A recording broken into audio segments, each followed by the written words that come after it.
السلام عليكم ورحمة الله وبركاته. waxaa idinla hadlaya Saciid Abshir. waxaan rabaa maanta inaan idin tuso barnaamij yar. barnaamijkaas waxa waaye dadka qaarkood markay soo qorayaan nabi maxamed sallallahu alayhi wasallam magaciisa waxay qoraan maxamed sidan u qoran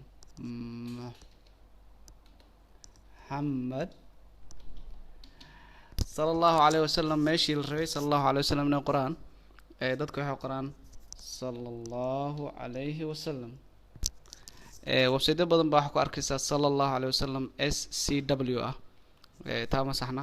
waxaan rabaa inaan meel fudud idinka tuso sallallahu alayhi wasallam sida u qori kartaan. waxaad qaadanaysaa keyboardkaaga hadduusan carabi xataa ku qornayn dhibaato ma leh. waxaad qaadanaysaa keyboardkaaga waxaad ku qoraysaa keliya